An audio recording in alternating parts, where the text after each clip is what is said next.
السلام عليكم ورحمة الله تعالى وبركاته. أولا شاكرا للإخوة الأفاضل اللي كانوا ينتظروا في هذا البث المباشر وجزاهم الله خيرا. يعني حتى لا أطيل على الأفاضل لأن كان البث الأصل نصف ساعة، ولكن لما وضعت البث على المباشر انطفأ الهاتف كلية، ثم لما أعدت البث لم يستطع الفيديو أن يطلع. الله أعلم، يعني هل أمور تقنية أم الشبكة، الله أعلم. المهم، أولا أجدد شكري لجميع الشباب. أنا قلت الشعب الجزائري وخاصة الشباب، ولكن اتصل بي كثير من الأفاضل من شبابنا بمختلف شرائحهم، أقول بمختلف وبمختلف انتماءاتهم وبمختلف أخلاقهم. قال لك يا شيخ والله وقفنا مع الحق، ووقفنا لا لشخصك وإنما لكلمة الحق التي عرفتها. فكان وقوفنا من أجل هذا. فلهذا أنا أقول أشكر جميع الشباب الذين هم في المواقع التواصل الاجتماعي، سواء في التيك توك أو الانستغرام أو التليجرام أو الفيسبوك، فأقول لهم جزاكم الله خيرا، جزاكم الله خيرا، جزاكم الله خيرا. النبي عليه الصلاة والسلام يقول الدال على الخير كفاعله. كما وقفت مع هذا العبد الضعيف في هذا الموقف الذي هو موقف ديني، وأردنا من خلاله أن نعالج واقعنا، فأجدد لكم الشكر، جزاكم الله خيرا أيها الشباب على مستوى جميع المواقع. يعني اللي انشر الفيديو ولا اللي دار تعليق ولا اللي دار مقتطف، بارك الله فيكم، وأسأل الله عز وجل أن لا يعدمكم أجرا. هذا حتى أجدد شكري. قال لك ما شكرتم غير ذلك. الأمر الثاني، وشكرنا خوتنا الآئمة جزاهم الله خيرا اللي وقفوا معنا، وتكلمنا مع شيخنا المشايخ اللي وقفوا معنا، وتكلمنا مع الجهات الأمنية اللي وقفت معنا وأجهزة الدولة. بارك الله في الجميع على هذا.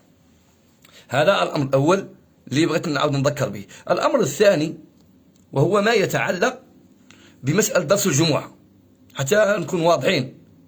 درس الجمعة إن شاء الله احنا تفهمنا بالأسبوع القادم مش غدا إن شاء الله، لأنني أنا كما ذكرت لكم سلفا أنا في ملتقى دولي خارج الجزائر. الآن بيني وبينكم الآن 7 ساعات. احنا الساعة الآن عندنا 11 تاع الليل، ونظن انتم راعتكم مع المغرب ولا 7 ساعات بيني وبينكم. وخشيت أن يطلع الصباح، لأنني رأيت بعض المواقع أننا سنأتي إلى يوم الجمعة ونصلي عند الشيخ بالخير إلى غير ذلك. فأقول لكم جزاكم الله خيرا، الأمور كلها على خير. شيخنا وإمامنا عبد الرحمن بكاري هو صاحب المسجد، وهو يتكفل بهذا الموضوع بإذن الله عز وجل، ونسأل الله عز وجل أن يخرص عنه جميع الألسنة التي حاولت أن تطعن فيه وحاولت أن تركب من خلال الشيخ عبد الرحمن على ظهري. فالحمد لله أننا تداركنا الموقف في وقته، وأردنا أن نحفظ لأخينا كرامته ومهابته، وهو أهل لذلك، لا مزايدة ولا مشاحنة. الرجل الذي تعيش معه يعني أكثر من 20 سنة في جامع و30 سنة تعيش معه، يعني هذا من خيانة العشرة ومن خيانة الأمانة أنك ما تقفش مع أخوك. فأقول بإذن الله عز وجل أنا لست في الجزائر الآن، أنا في ملتقى دولي إن شاء الله، والأسبوع القادم سأدخل، وبإذن الله عز وجل يعني الجمعة المقبلة إذا كان في الأمر بقية نلتقي بحول الله سبحانه وتعالى لنعيش هموم أمتنا، لا لنرد على غيرنا ولا أن نحيي الجراحة من جديد، ونغير أسلوب طريقة المعالجة كما يريدها البعض، لعل الله عز وجل يقذف في قلوبهم أن يرتدعوا، ولأولئك الأبواق أن ترعوا في هذا المقام إن شاء الله. ورسالتنا واضحة، لا نداهن ولا نجامل، وأنا كنت أقولها دائما والكل يعرفوني. يعني من قبل سنة 2000 كنت أخطب في أدرس جامع طيب مهاجي، حي مرافا اللي يسموه جامع بن عيشة، ثم انتقلت إلى القدس. دائما أقول هذه العبارة وهذه الكلمة، أنا لست في حصة ما يطلبه المستمعون. أنا نقولها اليوم ونقولها غدوة، أنا لست في حصة ما يطلبه المستمعون. أنا عندي رسالة وعندي قناعة وعندي دين أبلغه بما يرضي ربي. مانيش قاد نقول لهم السلام عليكم والسلام عليكم، راني بجامعة نقري وننصح في حدودي، ولا من خلال هذا التواصل الاجتماعي نعالج قضايا أمار وقضايا المجتمع. والحمد لله احنا تقريبا أوقاتنا كلها راه غير في جانب الإفتاء.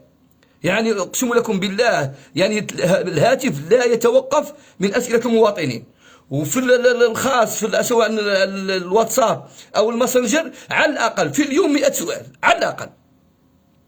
فنقول الحمد لله رب العالمين أن شعبنا وأمتنا دايره فينا الثقة وفي هذا الجانب. بارك الله فيكم. ولهذا لن أكون غدا بإذن الله عز وجل في مسجد القدس، وإنما أنا في الخارج، والأسبوع القادم إن شاء الله. هذا لأنني كما ذكرت لكم أنني لاحظت كثير من الشباب وغيرهم يقولون سنصلي الجمعة عند الدكتور الطاهري في مسجد القدس. فبارك الله فيكم. وشيخنا عبد الرحمن يعني قام من القامات، لمن أراد أن يذهب إلى الصلاة عنده فمرحبا به، فالمسجد متسع ولله الحمد. وبارك الله فيكم. النقطة الأخيرة وهو ما يتعلق بالمدخلية المعاصرة. أنا مسميها المدخلية الانبطاحية، وكتبت لي مقالات بأن المدخلية ليست شخصا، موش ربيع المدخلي باش تكون الصورة، وإنما المدخلية ظاهرة وسلوك، كظاهرة وسلوك. واليوم سبحان الله أنا تعجبت كيف كشروا على أنيابهم وأصبحت أنني قبوري مشرك إلى غير ذلك، رغم أنا الذي وضعت صوري. أنا عندما أزور المشايخ أضع صورتي. زرت سيدي بومدين في تلمسان وتكلمت عن أهداف الزيارة وقيمة الزيارة وأهمية المكان عادي. ذهبت إلى البحر مع أولادي العام الماضي بذيك الصورة، فوضعوها أنني البحر حرام. من قال أن البحر حرام؟ قلنا لا تذهب إلى الأماكن المختلطة، لا تنظر إلى محرمات الناس، لا تنظر إلى عورات الناس. هذا الذي قلناه. تذهب إلى البحر، تذهب إلى المسبح، أنت حر. المهم اتق الله عز وجل في نظرك، لا أكثر ولا أقل. فهذا الخلط، هذا محاولة ركب الموجة، يعني أمر عجيب. والله أنا نصحني كثير من الإخوة، قال لك يا أستاذ نرجو أن تغلق ملف المدخلية لأن أمراضهم معروفة وانتقاداتهم معروفة. ولهذا أنا أقول لإخواني المداخلة، أنا أفرق بين المداخل الكبار ورؤوس المداخلة، وأعرف منهم الكثير، وعندي منهم أصدقاء، وعندي منهم زملاء، ولم أسمع منهم إلى يومنا هذا كلمة سيئة، وعندي معهم تواصل. قد علم كل أناس مشربهم، ولكن أن تجدوا كتابة منصوصة أن هذا قبوري، هذا صوفي، هذا مشرك، هذا كذا، وهو أخطر من الدعارة والفسق. شوفوا هذا كي داير. ولهذا كتبت ذلك المقال: البدعة أحب إلى إبليس من المعصية. قلت القاعدة المظلومة. ما لا هذو اللي نشوفوا فيهم تاع المشايخ، تاع أضرار، تاع تيميمون، تاع بشار، تاع البيض، تاع الابيض، كل الزوايا، هذو كل مشركين، هذو كل ضالين. هذا أمر الله يهدينا ويهديكم أولادي، الله يهدينا ويهديكم. قابضين المونشات ويقسموا فيها على بعضهم، تلقاها في كل موقع: حذروا حذروا حذروا. وجايبين كلام الشيخ الفوزان ذكره الله بخير يتكلم على أسئلة ويجيب عنها، كلام الشيخ الألباني رحمه الله يجيب على أسئلة ويجاوب عنها، كلام اسمه الشيخ ابن عثيمين، الشيخ الألباني، ويركبوا كأنهم هم راهم يهضروا عليا، الموتى ويهضروا عليا أنايا. إذن أحبتي في الله، الجزائر بخير ومجتمعنا بخير على ما فيه مما ترونه. نحن الذي حركنا حديث النبي صلى الله عليه وسلم، حديث سيدنا عبد الله بن عمر عندما قال: يا معشر المهاجرين 5 إذا ابتليتم بهن وأعوذ بالله أن تدركوهن. أول واحدة أبدأ بها: ما أعلنت الفاحشة في قوم قط إلا ظهرت فيهم الأمراض والأوجاع التي لم تكن في أسلافهم الذين مضوا. هذا اللي خوفنا منها. لولا هذه ما أعلنت، ماهوش ما ظهرت. الفاحشة والزنا والخمر كانت حتى في عهد النبي، كانت في عهد الصحابة، في عهد التابعين، وإلا كيف تنزلت هذه الأحكام؟ هذه الأحكام على من تطبق على هؤلاء الذين وقعوا فيها. إذن الزنا موجود، والعهر موجود، والرشوة موجودة، والغيبة موجودة، والنميمة، إلا أن يرث الله الأرض ومن عليها. وش هو الجديد؟ الجديد هو ما أعلنت، ماهوش ما ظهرت. كما جاء في الحديث صحيح مسلم أنهم يتهارشون في الطرق كتهارش الحمر، يعني كالحيوانات. الحمار أكرمكم الله مع يعني ذكر مع أنثى في الشوارع، هذا حيوان. قال لك راه جاي واحد الوقت تشوفهم في الطريق كما هاك، وهذا اللي نشوفوه احنا في السيارات وتاع الشجرات وفي اماكن غير ذلك. هذا واش حذر منه النبي صلى الله عليه وسلم. يا جماعه، احنا واش حذر سيدنا رسول الله؟ رانا نحذروا منه. ما رانا نقولوا لا زيد ولا عمر، ما رانا نقولوا لا زيد ولا عمر، رانا نقولوا هذه ظاهرة ودينا في ظهرنا ظاهرة، رانا نتعاونوا عليها. يتعاونوا عليها الأولياء، يتعاونوا عليها الأساتذة، يتعاونوا عليها الأئمة، يتعاونوا عليها الرجال الأمن، هي وظيفتهم. ولهذا أكرر فأقول يا أحباب الله، وظيفة العالم ووظيفة الداعية، وظيفة العالم ووظيفة الداعية هي البيان. احنا وظيفتنا غير البيان يا جماعة، هذا حلال هذا حرام ونجبده. الجهات المعنية ووظيفة السلطان التنفيذ. مادام كاين دولة وعندها أمن، عندها شرطة، عندها درك، هي تكفل. ولكن احنا حسبنا الله سبحانه وتعالى، قلنا ولا ما قلناش؟ لهذا حديث النبي عليه الصلاة والسلام لما قال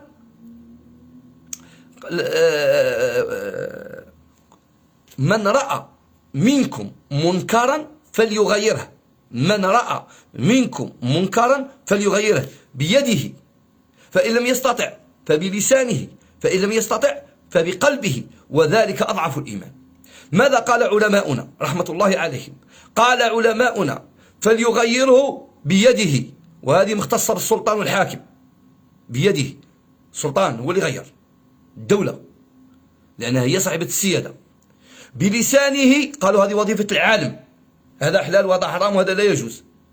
بقلبه هم عامة الناس، عامة الناس يقول اللهم إن هذا منكر فاشهد، وينتهي المشكل. إذن وظيفتنا هي البيان، نقولوا يا جماعة هذا حلال هذا حرام إلى غير ذلك. فأقول لإخواني السلفية بين قوسين أو المدخلية، هداني الله وإياكم إن شاء الله يا رب العالمين، ويهدي شبابنا إن شاء الله. يقولوا قبوري، يقولوا كذا، الله عند ربكم تختصمون. يعني أنا لست عقلي في حذائي يعني حتى أستنجد بميت أو أطوف على قبر، وعندي فيه دروس ومحاضرات ومعلومة. وهذا الكلام قلته في محاضرة عامة، وقلته في الزوايا في حد ذاتها عندما أزورهم وتعطى لي الكلمة وأتحدث عن التصوف الحقيقي إلى غير ذلك، وهي مسجلات حتى في صفحتي ومسجلات في فيديو غير ذلك. فأنا الآن لا أدافع عن نفسي هذا الجانب، لأنني أقول ما أقتنع به وما أعتقده. أما أنتم يا أبنائي يا إخوة السلفيين، أنصحكم اتقوا الله عز وجل في أنفسكم، اطلبوا العلم. والله بهذه الطريقة أنتم تفتحون بابا لداعش. عندما تقول هذا مشرك، الشرك يساوي الكفر، الكفر يحتاج المجابهة والمقاتلة. تعطوا ذريعة لضعاف النفوس أن يستغلوا فتاويكم هذه. أو عندما يأتي زعيمكم ويخرج الأشاعرة والماتردية ومن الصوفية من أهل السنة والجماعة، واش قاعد أصحاب الشواشي ولا كيف؟ واش قاعد نتكلم عن الجزائر، غير الجزائر فقط، خلي من العالم.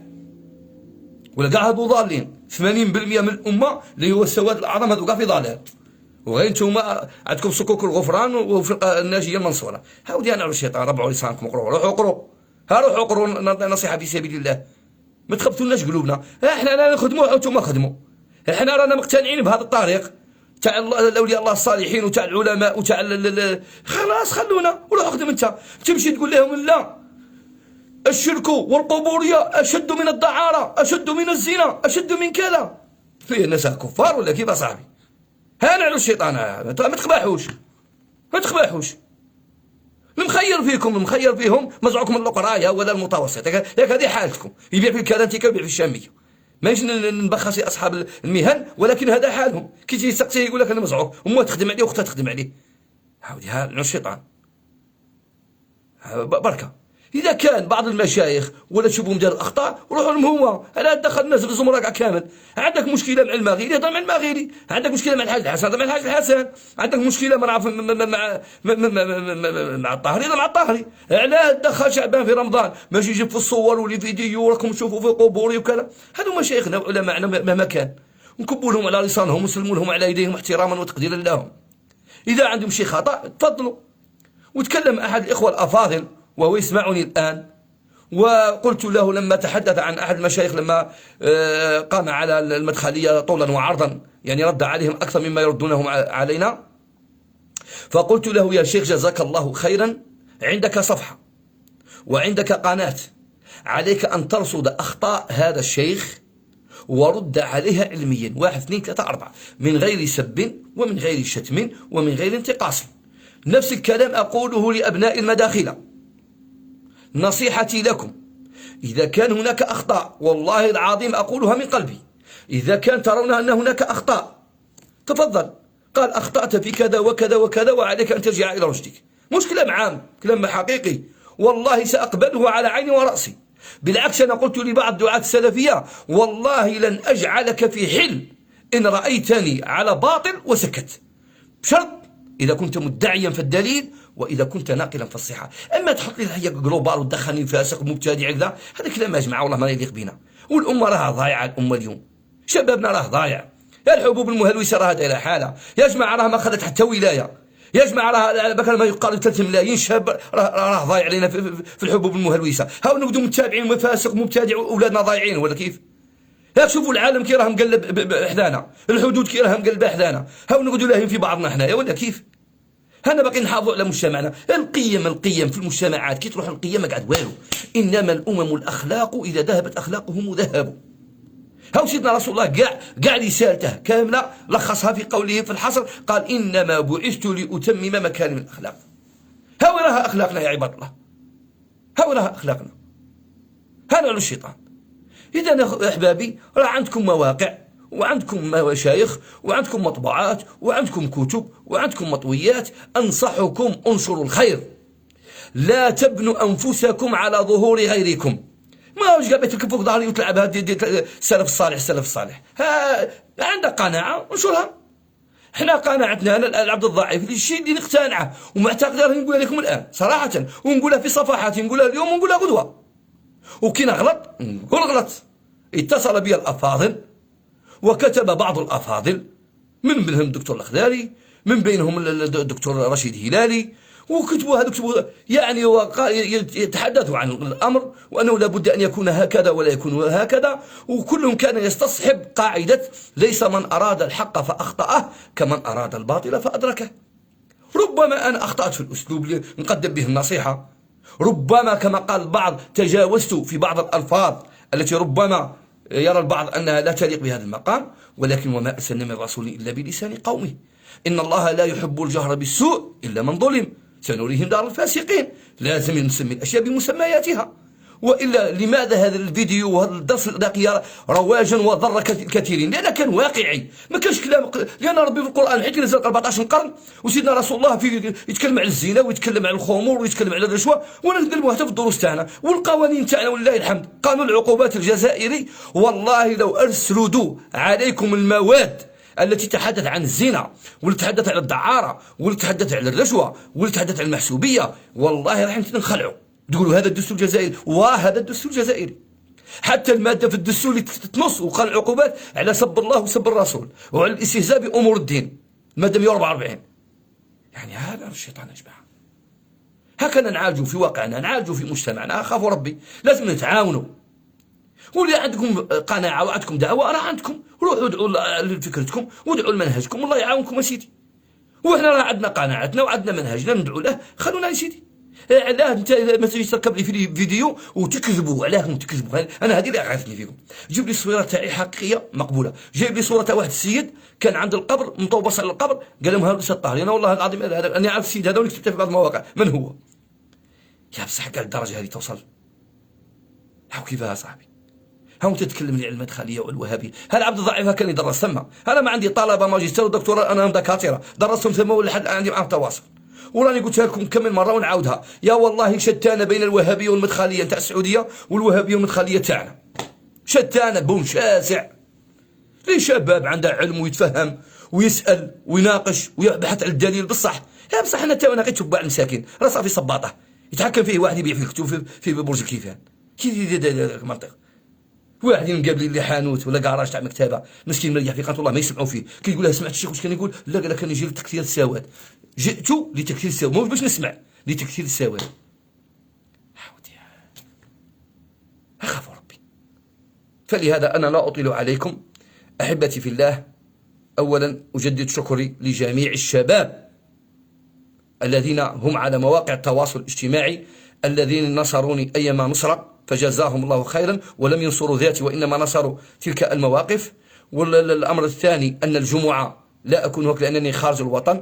وأشكر كل الذين اتصلوا بي أو كتبوا في المواقع أنهم سيأتون لصلاة الجمعة. الأمر الثالث، نسأل الله عز وجل لأخينا عبد الرحمن بكاري صاحب المسجد المشرف على مسجد القدس أن يرفع شأنه وأن يرفع مقامه. فالأمر الثالث ما يتعلق بإخواننا المداخلة بين قوسين، باش ما نقولش السلفية لأن ما نعممش. أنا أعرف أقسم لكم بالله والكلام على مسؤوليتي من السلفية الأفاضل من تستحي أن تتكلم أمامه، خوف من ربي، واحد الورع، يا والله ما تسمع يتكلم في واحد وكي ينصح بالدليل ويقول لك يا ودي اعذرني أنا هذه فهمتي وبارك الله فيك. يعني واحد الأدب أنت تستحي منه. باش يا جماعة من جعل الناس سواء فليس لعقله دواء. ما نجعلوش كاع السلفيين في سلة واحدة. هذو عندهم قناعة معينة، عندهم توجه معين، يا خويا الله يوفقهم والله يثبتهم، فقط أن لا يتعدوا على غيرهم بالألفاظ النابية والألفاظ الجارحة. فهذه وصيتي وهذه نصيحتي، بارك الله فيكم وربي يحفظكم. وراه نلاحظوا الكثيرين نهار اللي يحرقوا الكتب تاع فركوس، العبد الضعيف هو اللي يهدر ولا يدافع عليه. النهار اللي بداوا يتكلموا على المداهنة وغير ذلك، العبد الضعيف عندي 3 مناشير دفاعا عن الشيخ فركوس، لأنه دكتور في الجامعة زميل ودافع من الجهة التي أرى أنه لابد أن نصف الولاء والبراء عند أهل السنة والجماعة يتجزأ. أنا أواليك على قدر طاعتك وأبرأ منك على قدر معصيتك. أما نختم الأمر هذا نقدر نروجوا هالمتصوف، لا، فرقوا يا جماعة بين التصوف الحقيقي، تصوف الإمام الجنيد، تصوف البسطامي، تصوف السرقسطي، وهؤلاء كل تكلم عنهم ابن تيمية رحمه الله في الجزء 10. الصوفية العدول، الصوفية الذين كانوا لابد من شهيدي عدل. وأن الذي أعرفه من مشايخي والله لا يقرون كثير من البدع، لا هذه الحضرات ولا هذه العمارة ولا الطواف على القبور ولا دعوة الأموات كلهم ينكرونها، ولكن أنتم تحاكمون الأتباع. فالأتباع متى كانوا على هذا الأمر، والعوام معالجتهم ليست سهلة. تقول ربما لماذا يسكتون عنه؟ لا يسكت المشايخ، دائما يوجهون وينصحون في مثل هذه المقامات عندما تصلهم هذه الأخبار. فأرجو أن تفرقوا بين مواقف العلماء والمشايخ وبين مواقف الأتباع. كما لا نحن لا نحمل السلفية والمنهج السلفي تصرفات الرويبضة من أتباعه وننزه مشايخهم، فكذلك أنتم بنفس المكيال كيلو أن تنزهوا مشايخ الصوفية والطرق الصوفية الذين هم على طريق المنهاج الصحيح، يحاولون تخلية النفس من الرذائل ومن الشهوة إلى غير ذلك لنكون على صراط مستقيم. نسأل الله تبارك وتعالى أن يحفظ بلدنا هذا يا رب العالمين. يا جماعة والله الكلام هذا مو كلام سياسي أنا أقول لكم فيه، هذا كلام تاع مواطن جزائري خايف على بلاده. الأمور كل الأخطار كلها تحدق في محيطنا القريب وحتى الذين هم أبعد عنا، والله العظيم يكيدون المكائد وينتظرون لنا أي سقطة. فلماذا نأكل بعضنا بعضا؟ اتقوا الله عز وجل، اتقوا الله عز وجل، وكل يعمل على شاكلته وقد علم كل أناس مشربهم. يا خيي اللي عندك باش تغير غير. سي طاهري كان عنده جرأة ولا سي طاهري كان عنده جرأة وهدر، انت ما تهزر الله يساليك، انا ما نلزمكش. ماكش باغي تضامن كما تكلم احد الائمه الذي جاء خصيصا وهو في من بومرداس جاي الوهران ومن بعد يقول لهم انا لست متضامن. يا خويا شو قلت تضامن؟ ما تضامنش الله يسهل عليك، والله يهنيك يا سيدي. شو قلت تضامن؟ الاخوه اخوه، تبقى اخويا ولو لم تتضامن. ولكن ما نفتحوش جبهات على ارواحنا نحن في غنى عنها. كونوا واضحين يا جماعه. بارك الله فيكم وجزاكم الله خيرا. أسأل الله تبارك وتعالى أن يغفر لي ولكم، وأسأل الله تبارك وتعالى لآبائي وأمهاتي وإخواني وأخواتي الساكنين في حي العقيد. نسأل الله عز وجل أن يحفظكم بحفظه وأن يكلأكم بعينه وأن يطهر ما ترونه منكرا من تلك البقاع بالتي هي خير، بالتي هي خير. الدعاء يفعل ما يفعل، والخيرون في هذا البلد والله لا ينقطعون. فقط عليكم أن تتحملوا مسؤولياتكم وتقفوا على شؤونكم.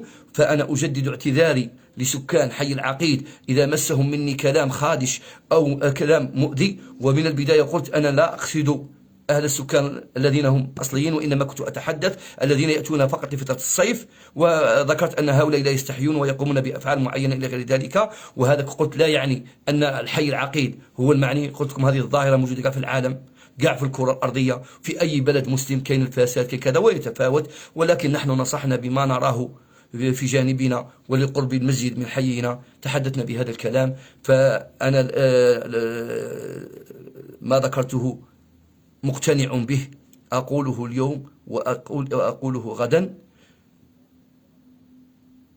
أن لابد لجميع العقلاء وجميع الصلحاء أن يتحركوا لاحتواء هذه الظواهر. يجب أن نحتوي هذه الظواهر أحببنا أم كرهنا، لأن النار غادي تلحقك للدار، تلحقك للدار، تلحقك. فلهذا لابد أن نوئد الفساد في مهده على قدر ما نطيق. لست عليهم بمسيطر. اللي مبلع على داره وعطيها الفساد وعطيها التبنى وعطيها القرع، الله يسهل عليه، في دار مبلع على روحه. ولكن الذين يحبون أن تشيع الفاحشة في الذين آمنوا، هذه ما نقبلوهاش، بارك الله فيكم.